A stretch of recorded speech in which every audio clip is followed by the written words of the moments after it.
pagi, salam sehat untuk kita semua. Terima kasih sudah hadir kembali di sini di channel YouTube saya tentunya, Dokter Gistri. Bagaimana kabar teman-teman sekalian?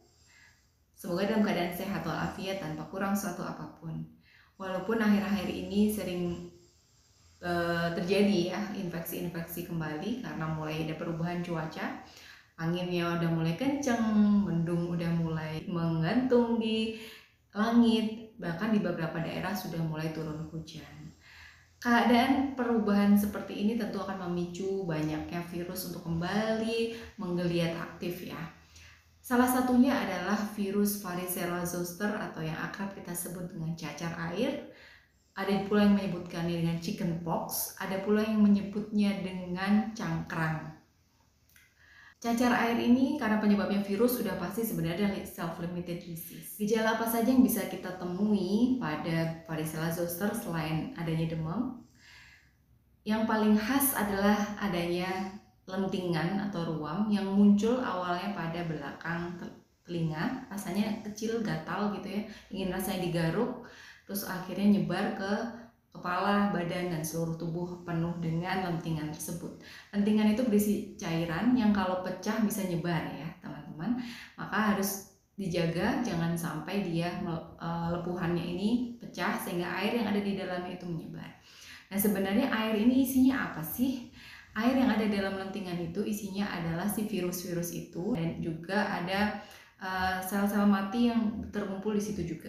Maka karena masih ada virusnya di situ, cairan itu mengandung virus, maka dia akan menyebar ketika pecah. So, hati-hati.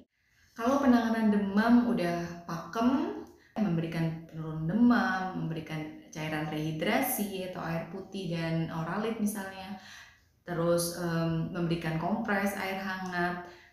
Terus gimana nih dengan gejala lainnya? Gejala lainnya terutama yang saya sebutkan adalah gejala khasnya yaitu adanya ruam tadi, ruam berbintik atau lentingan itu yang kita sebut di bahasa medis adalah vesicle. Itu kita nggak boleh garuk itu aja ini, jangan sampai digaruk sehingga kita bisa memberikan tambahan antihistamin agar tidak gatal banget ya. Dan yang kita ambil adalah efek sampingnya yaitu ngantuk sehingga si anak tertidur. Setelah itu kita juga bisa mengaplikasikan lotion anti gatal yang mengandung antihistamin juga.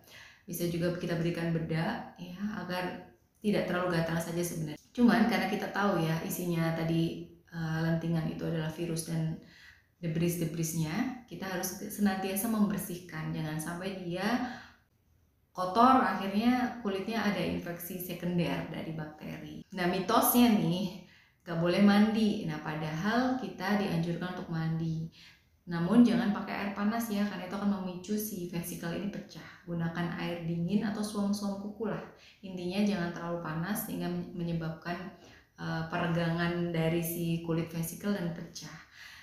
Mandi diperbolehkan ya, jangan kita percaya bahwa mitos nggak boleh mandi nih, kecuali memang dia lagi demam, lagi panasnya tinggi-tingginya itu. Namun kita juga nggak bisa membiarkan begitu saja. Karena tadi kan kita aplikasikan bedak gitu ya, kita beri lotion gitu, biar tetap bersih ya kita lap, kita seka pakai washcloth yang sudah diberikan air gitu, sehingga kebersihan terjaga. Lalu bagaimana dengan makanannya? Makanan terutama untuk para penderita infeksi itu ya harus tinggi kalori, tinggi protein, sehingga mempercepat si tubuh untuk melawan si kuman atau virus tadi dengan lebih baik. Jangan lupa minum multivitamin, arahkan untuk istirahat yang cukup, jaga rehidrasi seperti protokol penanganan demam tadi, dan segera periksakan diri ke dokter apabila gejala semakin memburuk atau memang kita tidak bisa menanganinya lagi di rumah. Varicella atau cacar air ini tidak bisa terulang lagi ya. Kalau sudah sembuh dia tidak akan ada reinfeksi seperti halnya influenza dan lain sebagainya. Tetapi relapse-nya atau kambuhannya adalah adanya penyakit namanya herpes zoster. Nah, herpes zoster ini lebih ke menyerang kulitnya aja ya, tidak ada reaksi sistemik seperti demam yang ditimbulkan pada infeksi pertama.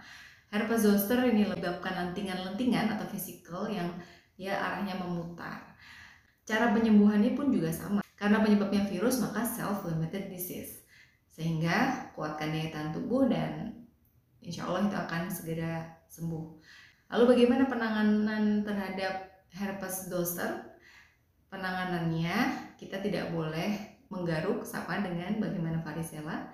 Terus jangan dibiarkan kotor ya, kita harus tetap membersihkan, dan rasanya itu pasti nyeri banget, pedih gitu ya. Kita bisa minum obat antipiretik, anti nyeri ya.